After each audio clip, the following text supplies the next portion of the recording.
Apa peristiwa-peristiwa yang mendahului hadirnya Al-Mahdi? Yang kalau kita sudah lihat peristiwa-peristiwa ini, oh berarti kemunculan Al-Mahdi tampaknya sudah nggak lama lagi. Yang pertama, merajalelanya kezaliman di seluruh dunia. Hadisnya, aku kabarkan berita gembira mengenai Al-Mahdi yang diutus ke tengah umatku ketika banyak terjadi perselisihan antar manusia, banyak gempa-gempa. Al-Mahdi akan penuhi bumi secara merata dengan keadilan dan kejujuran, sebagaimana bumi sebelumnya dipenuhi secara merata dengan kesewenang-wenangan dan kezaliman. Ya. Hari ini kezaliman sudah merata di muka bumi. Kemudian yang kedua, ciri sebelum Al-Mahdi hadir adalah merebaknya fitnah Duhaima. Duhaima itu artinya gelap pekat. Ya. Keterangan hadisnya sebagai berikut. Kemudian datanglah fitnah Duhaima, fitnah gelap dan pekat, yang cirinya satu, tidak meninggalkan seorang pun dari umat ini kecuali akan menamparnya. Jadi fitnah Duhaima ini skalanya skala mendunia, Pak. Bukan terjadi di negeri tertentu, tidak, di seluruh dunia. Sehingga semua muslim akan kena efeknya, tamparannya. Bahasa hadisnya itu latmah, ya, tamparan. Yang kedua cirinya, kalau ada berita yang mengatakan fitnah itu sudah berakhir, justru kenyataannya fitnah itu semakin meluas, semakin melebar. Sehingga kata Syekh Mubayyad dalam kitabnya, fitnah Duhaima itu kayak gelombang, kadang meninggi, kadang dia menurun. Kalau dia sedang meninggi, orang merasakan, wah fitnah ini masih merebak. Tapi begitu dia menurun, orang sampai mengatakan, udah nggak diomongin lagi itu loh fitnah itu, karena dianggap sudah berlalu. Maka Syekh Mubayyad menduga kuat, jangan-jangan fitnah Duhaima ini adalah proyek yang disebut dengan Global War on Terror.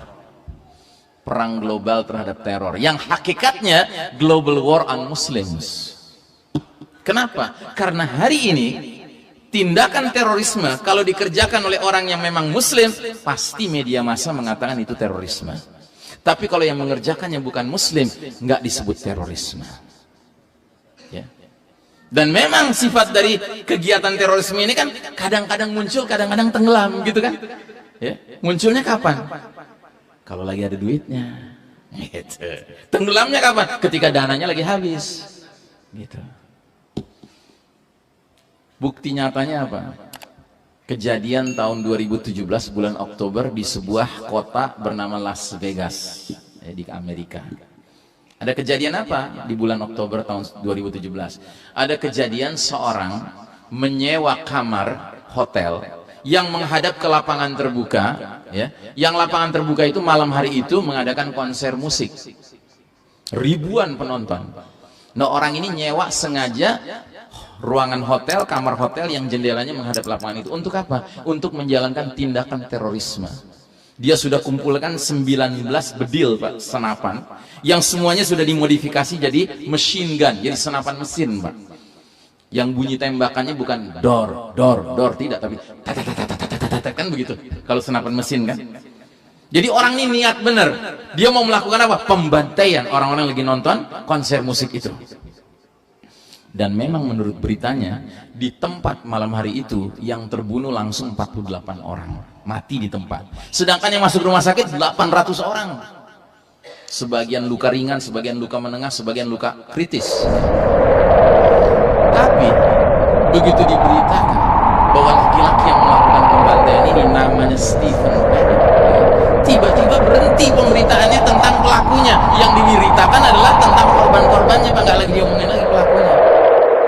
Dan nggak disebut lagi terorisme. Kalimat itu nggak muncul lagi. Karena namanya Stephen Paddock. Coba kalau namanya Ahmad Paddock, lain cerita. Sama kayak di timur Indonesia, ada tingkah laku sebagian orang yang nantang-nantangin TNI pakai senjata, ya kan? Menyandra orang-orang sipil sampai ribuan orang, sebagian disiksa dengan kejamnya, ya kan? Tapi bukan muslim. Dikasih nama apa, Pak? Kelompok kekuatan bersenjata. Keren banget namanya. Makin pede mereka. Tapi coba kalau ada orang namanya Ahmad meledakkan panci di lapangan terbuka di Bandung, nggak ada yang luka, nggak ada yang mati, ya kan? Terorisme. Tiba-tiba ditangkepin si Ibrahim, si Abdullah, si siapa di kota mana gitu kan? Ajib. Gitu. Nah makanya kata Syekh Mubayyad, Jangan-jangan fitnah Duhaimah ini yang sekarang mempengaruhi seluruh umat Islam di seluruh dunia adalah global war on terror, yang notabene adalah global war on Muslims. Yang ketiga, ciri dari fitnah Duhaimah apa? Saat itu seseorang pagi harinya masih beriman, sore harinya kafir, ya. Jadi ini fenomena yang disebut oleh para ulama dengan fenomena dosa yang disebut nawaqidul iman, pembatal keimanan. Jadi kalau fitnah Duhaimah sudah merebak, Pak, umat Islam tidak lagi terancam saja dengan dosa kecil, tidak lagi terancam dengan dosa besar saja, tidak, tapi ada dosa yang sangat mengerikan, namanya dosa nawaqidul iman, pembatal keimanan. Makanya Nabi mengatakan pagi beriman, sore kafir. Nabi tidak bilang pagi berbuat kebaikan, sore berbuat kejahatan. Beda nggak Pak itu? Beda, Pak. Dan kita harus hati-hati, Pak, karena hari ini musuh-musuh Islam sudah merancang banyak sekali upaya-upaya memurtadkan umat Islam ini, Pak. Banyak sekali rancangannya. Perlu contoh nggak, Pak, dosa yang membatalkan iman? Perlu contoh? Berani? Saya kasih contoh. Seorang muslim mengucapkan kalimat semua agama sama, semua agama baik, semua agama benar, itu cukup bisa membatalkan keimanannya. Saya ulangi ya.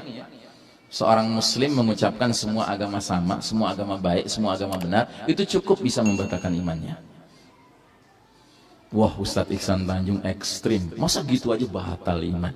Ekstrim, Pak. Kalau saya mengucapkannya tanpa dalil, saya nggak berani bilang begitu kalau nggak ada dalilnya. Dalilnya apa? Catat. 1. Ali Imran 19. Inna dina indallahi Islam. Sesungguhnya agama yang Allah ridhai di sisinya hanyalah Islam. Masa seorang muslim baca Al-Quran, ketemu ayat ini, dia nggak ngerti bahasa Arab, dia lihat terjemahannya kan begitu jelas tuh. Dia berani punya pendapat berbeda. Enggak gitulah, masa cuman Islam yang Allah ridhai? Saya punya tetangga di sebelah kanan rumah saya orang Nasrani, baik bener sama saya. Tiap kali dia masak, dia bagi sebagian makanannya ke kita. Sementara tetangga kiri saya muslim, jenggotan segini, anggota partai Islam, koruptor. Enggak lah, semua agama baik lah, ini masalah orangnya aja. Gitu. Ada enggak orang zaman sekarang ngomong gitu, Pak? Jangan bilang banyak, Pak, bilang ada aja. Bilang banyak makin seru, Pak, makin panik kita. Walaupun realitanya banyak. Gitu.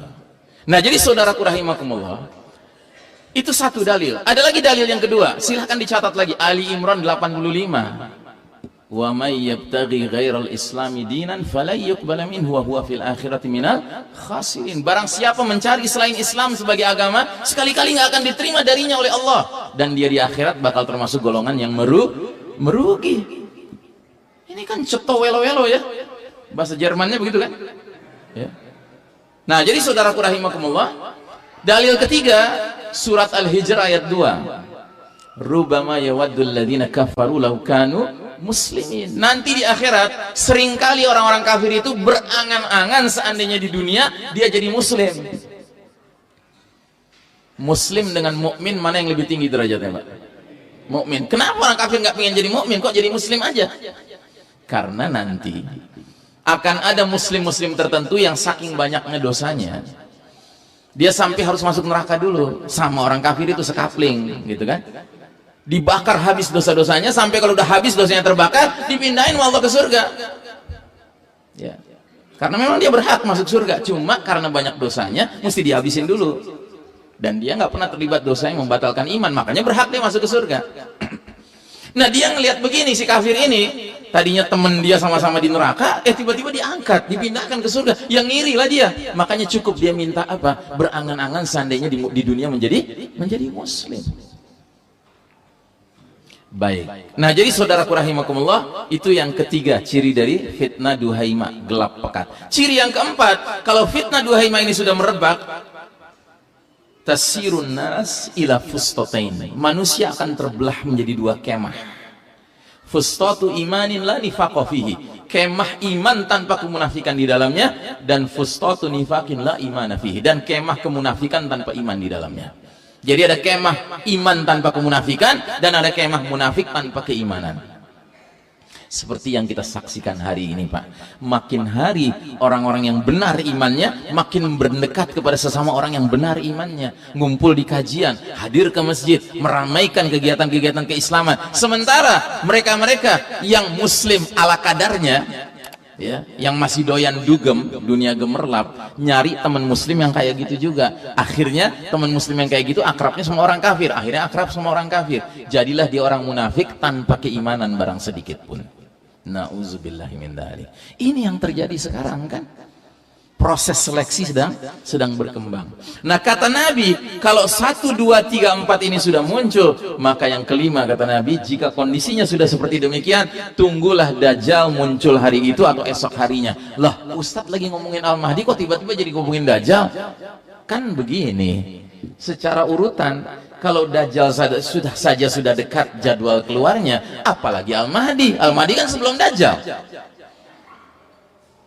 Makanya kalau dikatakan Dajjal sudah dekat keluarnya, apalagi Al-Mahdi. Sedangkan hari ini tampaknya fitnah Duhaimah sudah merebak, ya.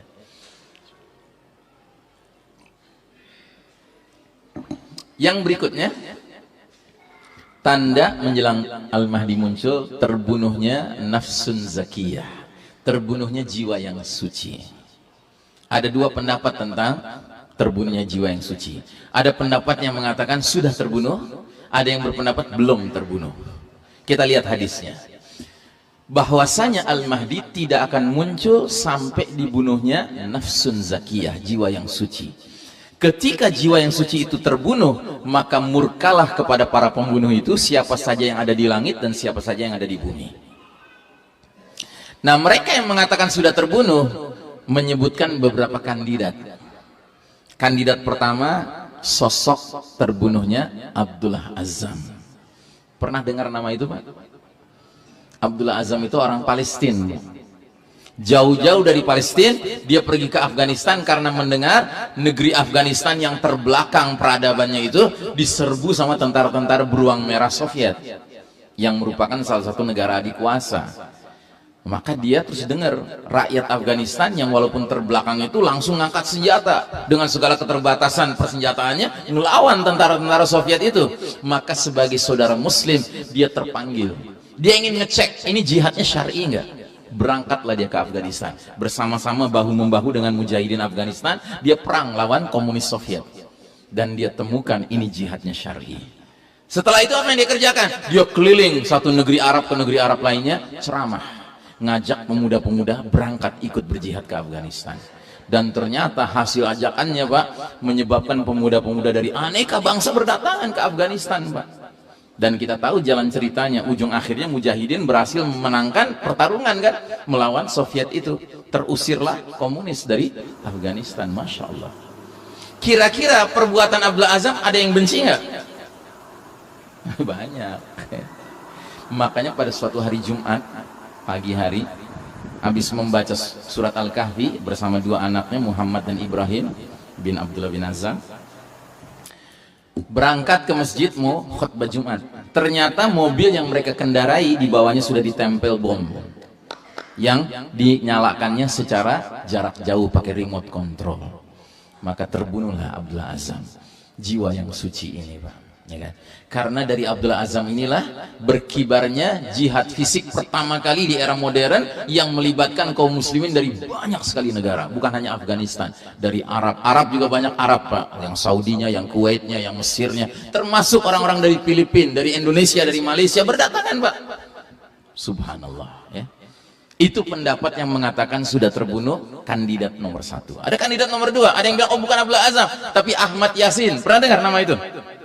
Ya, pejuang dari Palestina juga, seorang laki-laki yang sudah berumur yang nggak bisa berbuat apa-apa karena dia harus naik kursi roda, bahkan dia ngedorong sendiri rodanya nggak bisa karena tangannya lumpuh semuanya, cuma mukanya saja yang bisa bergerak, kepalanya. Dan kalau sudah ceramah, Pak, oh pemuda-pemuda Palestina itu kebakar ruh jihadnya.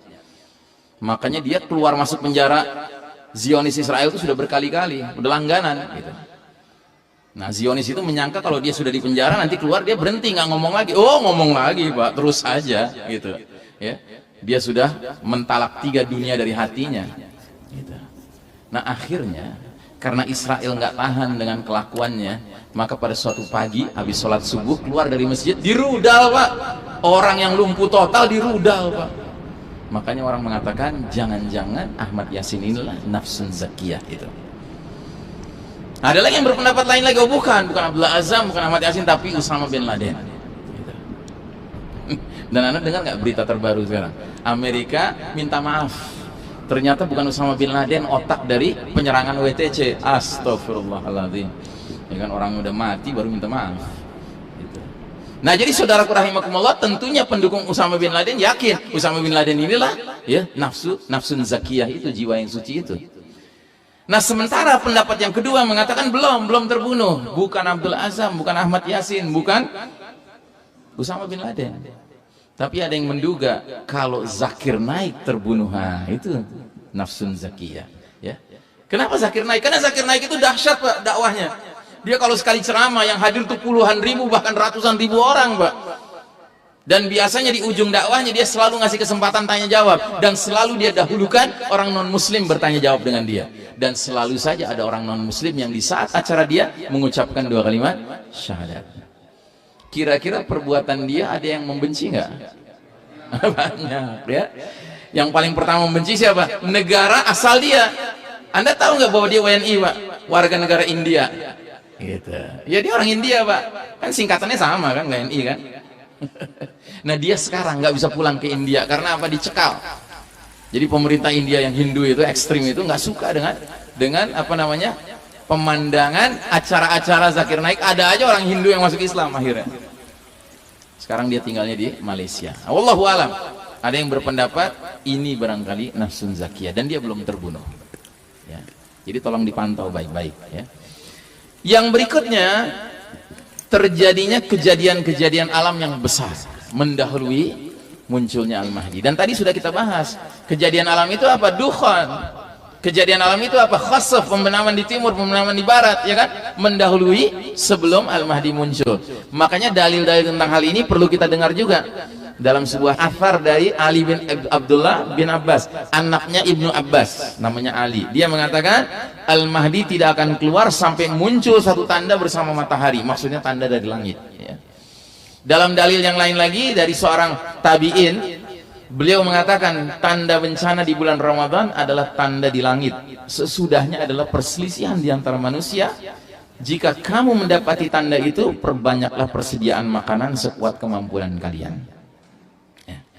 Dalam dalil yang lain lagi, ya ini juga dari athar sahabat ini Ka'ab radhiyallahu anhu, dia mengatakan bintang yang dilemparkan seperti anak panah menyerbu dari langit diiringi suara yang keras hingga jatuh di wilayah timur, dan malapetaka dahsyat menimpa manusia akibat terpaan bintang itu. Ya. Jadi jatuhnya di wilayah timur, Pak. Sedangkan negeri kita di mana? Di timur pula ya. Sempurnalah keharusan berhijrah. Gitu. Yang berikutnya ada lagi dalil mengatakan akan muncul bintang dari arah timur sebelum keluarnya Al-Mahdi. Bintang itu memiliki ekor yang bersinar. Dalil yang lain lagi mengatakan apabila kalian melihat api dari arah timur selama 3 atau 7 hari, maka jatuhkanlah diri kalian kepada kelapangan keluarga Muhammad sallallahu alaihi wasallam. Maksudnya jatuhkanlah diri kalian kepada kelapangan keluarga Nabi Muhammad SAW, itu maksudnya kehadiran Al-Mahdi. Bahkan dalam yang lain lagi, riwayat lain lagi dikatakan apabila kalian melihat tanda di langit api besar dari timur muncul selama beberapa malam, saat itu orang-orang menjadi lapang karena itu adalah tanda kedatangan Al-Mahdi. Jadi kalau sampai Allah izinkan di suatu Ramadan tertentu kita melihat bintang berekor, dan itu dalam riwayat yang lain, ini saya nggak sebut di sini, riwayat itu mengatakan bintang berekor ini garisnya nggak lurus, Pak, tapi dia muter-muter dulu kayak membentuk semacam gerakan ular gitu antara 3 sampai 7 hari. Itu adalah tanda paling akhir. Kalau kita menyaksikan itu, Pak, kita harus segera evakuasi. Itu tanda paling akhir, kita harus siap-siap hijrah meninggalkan negeri ini kalau seandainya kita ingin bergabung dengan Al-Mahdi. Sebab kalau kita tetap di sini, kita pergi ke gunung bikin kampung akhir zaman, ya tadi saya katakan ujung-ujungnya kita tinggal di Pulau Merapi, bukan di Gunung Merapi lagi. Sementara teknologi canggih udah nggak ada, naik pesawat nggak bisa gabung ke Arab nantinya. Berarti apa yang kita kerjakan? Ya sudah, saling menguatkan di kampung akhir zaman sesama orang beriman dan menanti-nanti kedatangan Dajjal. Jadi yang nggak gabung sama Al-Mahdi harus menghadapi fitnah Dajjal. Nggak apa-apa sih kalau kita tetap istiqomah. Karena kata Nabi, orang-orang yang menghadapi fitnah Dajjal, Dajjal datang ngaku-ngaku dia Tuhan, mereka menjawab, Rabbunallah, Rabb kami Allah, anta al-masihud Dajjal, kamu ini pendusta Dajjal. Maka Dajjal marah. Dajjal perintahkan, hai langit jangan turunkan hujan. Nggak turun-turun hujan di negeri orang-orang beriman itu.